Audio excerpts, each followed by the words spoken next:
Hi everyone, this is Neil Ta from Callzilla offering my weekly feedback on the ICMI chat. That's hashtag ICMI chat. This week's chat topic was hiring in the contact center. I thought it was a great topic. I actually was not able to be part in real time of this week's chat, and I found myself A, to be disappointed, and B, going back and reading the transcript of the chat is nothing like participating in a real-time chat. I find that there's incredible energy, kind of sitting on edge of your seat, waiting to see what the next comment is going to be, trying to time your own response, measuring your words, trying to figure out how to fit a whole idea into 140 characters or less, etc., etc. Still lots of fun, but I really did miss participating in real time in the chat, and I hope to continue to do so. By the way, I will be hosting this next upcoming week's chat, which is on onboarding in the contact center. It's a topic that I'm connected to in my own contact center, and I'm looking forward to hearing other people's feedback on how they handle onboarding, etc. Anyway, it'll be a great topic. Back to this week's chat, which is hiring in the contact center. Also a critical issue in our industry. We had great participation, a lot of the usual faces plus a couple new ones. The Al Hopper was not able to be with us. The Al Hopper, as he's known in some circles, I think I'm going to also call him the assignment, because he assigned me this recap, which I love. The fact that Al and some other people actually comment on this recap makes me feel that people actually value it and like it, and I'm thrilled with that. So the more the merrier, the more people that watch and give feedback on this, the better. I really appreciate that, and thank you for providing that. Again, we had great turnout this week, among which we had, of course, Kevin Hagebarth, who did a great job hosting, got people moving and shaking and offering opinions. Kevin, great job. Erica Strother and Justin Robbins from ICMI, of course, were with us. Sean Hawkins, Nate Brown, who I'm going to reference Nate Brown a couple times because he had some great one-liners and zingers in here and some memorable thoughts. Jeff Toyster as well, Education at Work, Leslie O, Patricia Malaver, who's now making a regular appearance in the chat, which is great to have her. Cheval John, I'm not sure if Cheval, I'm pronouncing your name correctly, hopefully I am. Higher IQ Solutions, the Al Hopper, or the Assignment, as he's now going to be known, and Call Center Connect, which looks like it's a group out of the UK. They were there for just a short period of time. Good to have them as well. I'm going to read off the questions, some of the questions that were part of the chat, because I think it's always good to have that as part of the summary. Question number 1, who should be included in the contact center hiring process? I don't know if there's a recipe for this, but certainly I think that the hiring manager for whatever position needs to be involved. I think a supervisor needs to be involved. If we're talking about call center agents, I don't think a VP or a senior director needs to be necessarily involved in agents. I think at a minimum there needs to be 1 and probably 2 levels above the agent in terms of hiring the agent. And I think that's probably it. It's probably overkill having a VP or a senior director, someone of that level of seniority involved in hiring of agents. Supervisors, perhaps, and then above supervisors, whatever they're called in your call center, I think it is important to have a high level of involvement by someone else. Question number 2, how many rounds of interviews for your new agents? I'm curious. In our experience, I think a minimum of 2, but actually I like to use a kind of whatever feels right. I never feel that 1 round is sufficient. I think it has to be at least 2, but can certainly go beyond that. You've got to have a feel for it. Some agents or agent candidates, they feel right then and there, and you can almost hire them with your eyes closed. There's others you got to bring them back and get a feel, kick the tires a little bit, obviously check the references, and just get a real feel and comfort level for them. That doesn't always happen with agents right off the bat. Question number 3, do you hire for skill or personality? I like this question a lot. I think no doubt personality, at least at the agent level. Personality. If it's more of a technical or a tier 2 or tier 3 type support or something really highly specialized, yeah, skill certainly is important.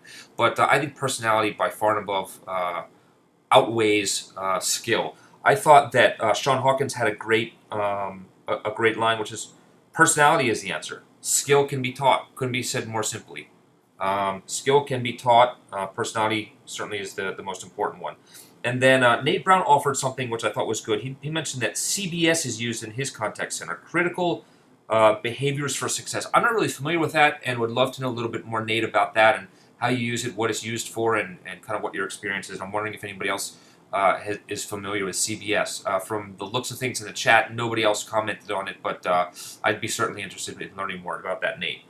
The fifth question, I'm skipping number 4. So fifth question was, not everyone interviews well. How do you effectively evaluate each candidate's potential? Nate Brown told a funny story in 140 characters or less about how someone who was being interviewed that he really liked was then interviewed by one of his colleagues, and that person being interviewed then proceeded to ask the interviewer if she was married. One would think that that's a faux pas and probably something you couldn't get away with, but I did like what Nate's follow-up was kill 2 birds with 1 stone. You can get a job interview and get a date in the same session. Pretty funny. I liked it. I'm sure all of us have tons of stories about interviews and agents and the things that come out of agents' mouths and on their applications and things like that. That certainly seems like one of them. Next question, which I liked a lot, was the topic of temp to hire. Do you hire people on a temporary basis, kick the tires a little bit, see how they do, and then kind of 30, 60, 90 days out, hire them on full time? I'm personally not a big fan of it. I understand the justification. Obviously, I'm not a fan of it. I think that the way Nate Brown put it was fantastic. It's a culture killer. Hire them, let them become part of the family, let them experience full buy-in, give them all, not some or partial. That's a culture killer. I think it could have been said in a better way. I definitely agree with that. And then there was the last question was ultimately, what is used in the hiring decision? Analytics or your gut feeling? I do think that gut feeling is definitely important, but I do think there has to be some type of analytics. There's got to be a process. There's got to be criteria. There's got to be some type of score to an evaluation or test. There's got to be something that can be used quantitatively to compare one candidate to another and see really how strong or weak that they really are. Yes, personality is important. Gut feeling is important, but analytics. You got to have analytics. And then I thought Nate Brown, finally, I keep citing Nate. He had a great line. He said, I analyze my gut. Nate, I don't know what you drank, but the funny juice seems to have been delicious for you, and it worked really well. On the topic of hiring in the contact center, I'm interested. My first exposure in one of ICMI's events last year was to a set of companies that offer video interviews and kind of dashboards and scorecards, all done online and automatically, in an automated fashion, but using video, so that rather than having to have a candidate come and schedule an appointment and travel the distance and sit in a conference room with you or the other people, there's the ability to do one-on-one or multiple people to one candidate video. It gives you the ability to then go back and review the interview, play it over and over again, look at the person's body language, look at what they're hearing, and listen to what they're saying, and not just rely on your sloppy handwritten notes that you may or may not have taken. I'm curious to know what people's feedback on that is. I'm evaluating a possible provider from that I did meet at an ICMI event, and here we are, over a year later, but I'm still in evaluation process. Point being, if anyone has experience with that type of using that type of tool in the hiring process, I'd love to hear it in terms of vendor experience, different pricings, effectiveness, before and after, return on investment, etc., etc. Once again, I will be hosting next week's ICMI chat, hashtag ICMI. Hashtag ICMI chat. Chat topic will be onboarding in the contact center. Lots to talk about there. I'm really looking forward to having people involved. Bring your onboarding stories, both your own and what goes on in your call center. Look forward to hearing from you. Thank you for the feedback. Al Hopper, I hope that I fulfilled and completed the assignment satisfactorily, and that you will give me a good score in terms of CSAT and Net Promoter Score, and that you would recommend me and this video to a friend or colleague. Thank you so much, guys. Have a great week. Look forward to connecting again next Tuesday. Hashtag ICMI chat, Tuesdays, 1 p.m. Eastern Time. Take care.